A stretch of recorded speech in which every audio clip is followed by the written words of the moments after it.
I'm John Robbins, co-founder of the Food Revolution Network and co-host of the Food Revolution Summit. In our last video, my son and colleague Ocean told you about our family's journey from Baskin-Robbins to the food revolution. If you haven't watched it already, I urge you to do so because this is not only a pretty interesting story, but it will help you get the most out of the Food Revolution Summit.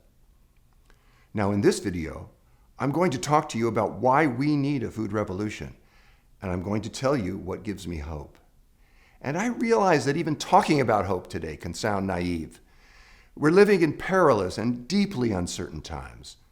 In the U.S., the public's trust in its government is at an all-time low.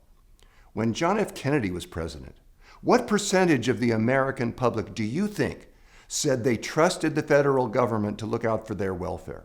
It was 80%. Today, that percentage has dropped to below 15%. Can you imagine what it was like to live in a time when the vast majority of people trusted the federal government to function on their behalf? Well, we aren't there anymore. Here are some things that a recent poll found are more popular than Congress in the U.S. Hemorrhoids, traffic jams, cockroaches, root canals, colonoscopies, and herpes. Even herpes. The Congress couldn't even beat herpes in the polls. The overwhelming majority of Americans are disgusted and fed up with the system as it is. And this isn't just true in the U.S. All over the world, frustration with government policies and anger at the status quo seems to be building. It's as though the words status quo were Latin for utterly and irredeemably screwed up. Can you count on the government to safeguard your health and well-being? I think you know the answer to that. But what does this mean for your life? I think it means that now, as never before, you must take charge of your own health, of the food you eat, and of the life you live. In the 1960s, when 80% of Americans trusted their government to work in their best interest, what percentage of America's kids do you think had a chronic health condition? 2%. What percent do you think it is today? Over 25% of our children today have chronic health problems. This is just so wrong, and it so needs to be made right. We have higher rates of obesity, diabetes, and chronic illness than any other population that has ever lived on this planet. And we do so even though we spend far more money on healthcare than any other nation in the history of the world. Do you see why you have to take charge of your health and your food? How many of our established political leaders have been willing to stand up to the aggregate power of the junk food conglomerates, corporate agribusiness, the agrochemical polluters, the insurance companies, and the pharmaceutical industry? The result is painful. We're swimming in a toxic soup of 90,000 basically unregulated industrial and agricultural chemicals. We're worn down by a diet of corporate junk food and the incessant barrage of advertising.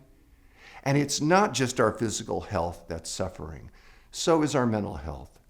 People in the U.S. are only 4% of the world's population, but we take more than half of the world's antidepressant drugs. Far too many of us are in anguish and despair. Suicide rates in the U.S. for white middle-aged women jumped by 80% in the last 15 years. Among girls 10 to 14, the suicide rate tripled. What does this have to do with the food you eat? A lot more than most people realize. The worse our diets, the more our bodies and minds suffer from nutrition-induced stress. The average American consumes nearly 2 tons of sugar during their lifetime. That's equal to the amount of sugar in nearly 2 million Skittles. Now, we know that eating too much sugar dramatically raises your risk of heart disease and cancer and diabetes and dementia and obesity. What do you think it does to your mental equilibrium? And speaking of Skittles, did you know that earlier this year, a massive truckload of Skittles spilled on a highway in Wisconsin? The Skittles, which were not wrapped or packaged in any way, were on their way to a feedlot to be used as cattle feed. Is this insane? We're feeding candy to cattle. But this is just another example of the bizarre and stunningly unhealthy ways we feed and raise the animals from whom we get industrial meats, dairy products, and eggs. The worse our diets get, the fatter and the sicker and the more unhappy we get.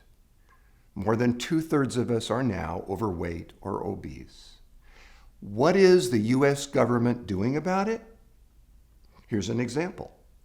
In the United States, we've got a Department of Agriculture that's encouraging us all to eat more fruits and vegetables. That's good.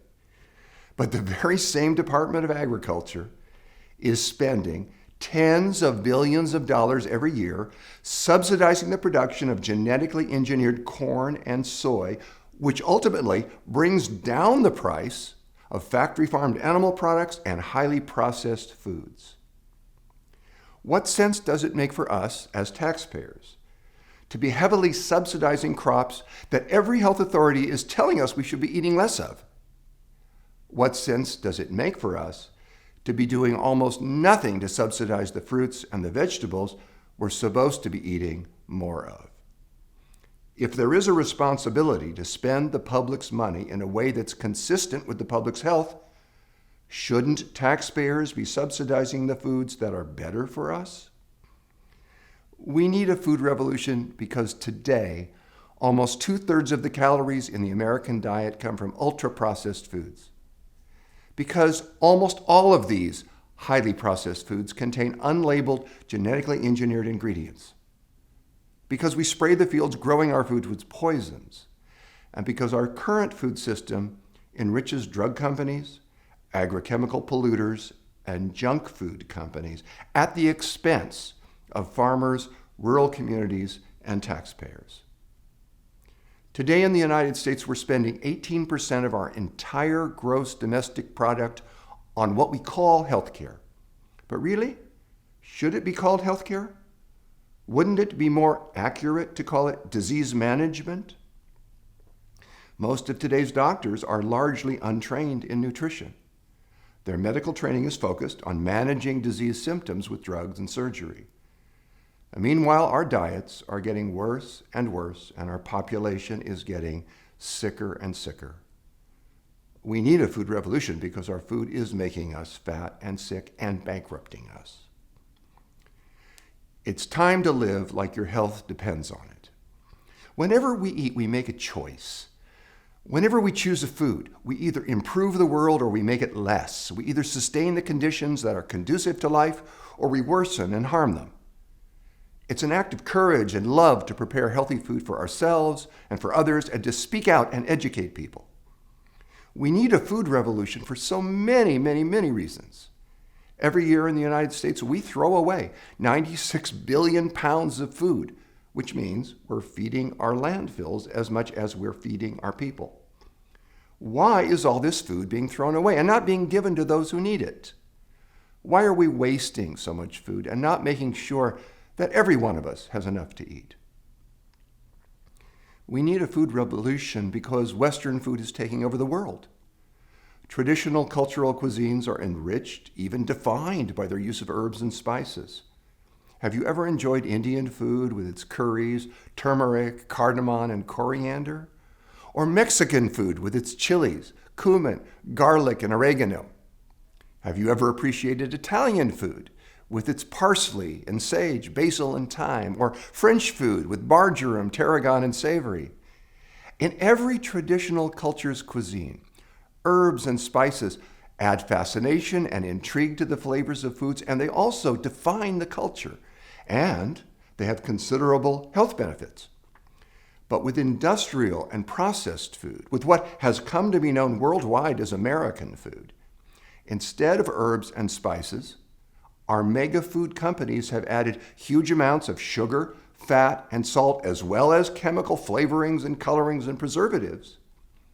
These overpower our senses, and they mask the lack of flavor of industrialized food.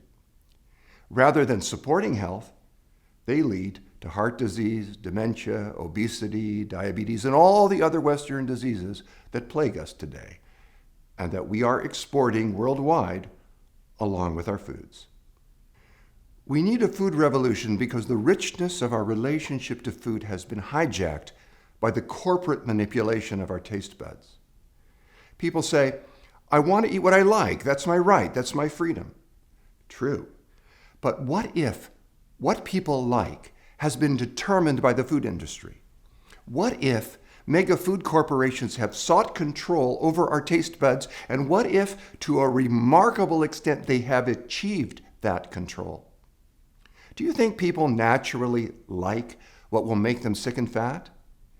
People want to feel healthy and vibrant, but the industrialized food industry has added so much salt, so much sugar, so much fat, and so many chemicals to the foods they sell us that they've gotten most of us hooked.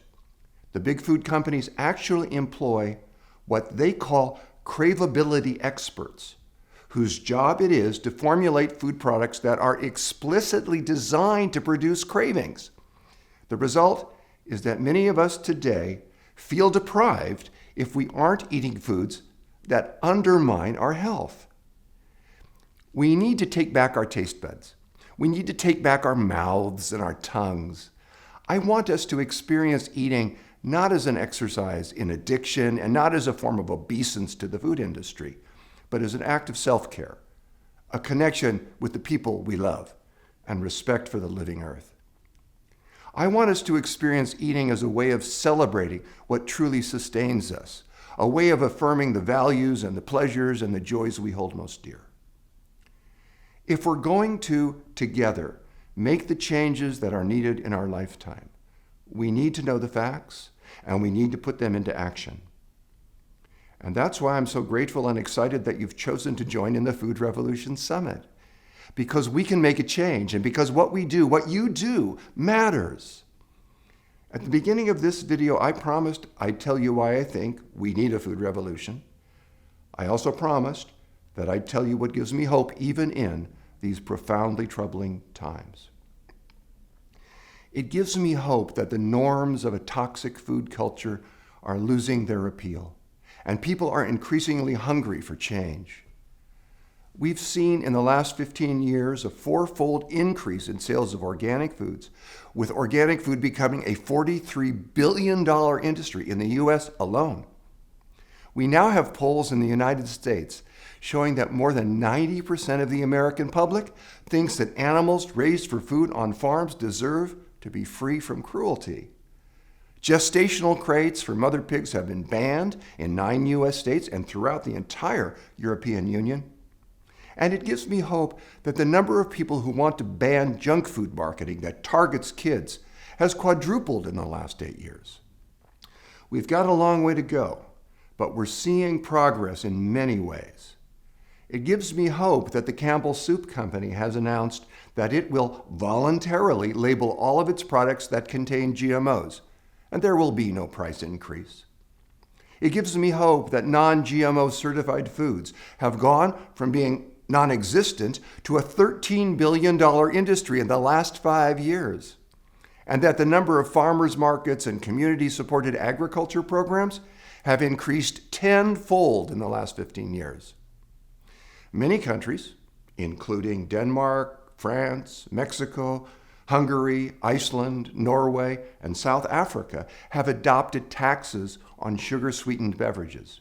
The idea behind these taxes is that they will both reduce consumption of these unhealthy beverages and provide a funding source for public health measures to fight obesity and chronic disease. Many U.S. cities, including Philadelphia, San Francisco, Oakland, Boulder, and Chicago, have done likewise. It gives me hope that there's a food movement growing and building. It's building in political power and it's building in economic power. And this is showing up often in everyday, very simple choices. Where people shop and what they choose to buy when they shop and what they choose to feed their families. It's a whole lot of little drops in the bucket, but when you add it up, it can actually become a whole lot more than a bucket.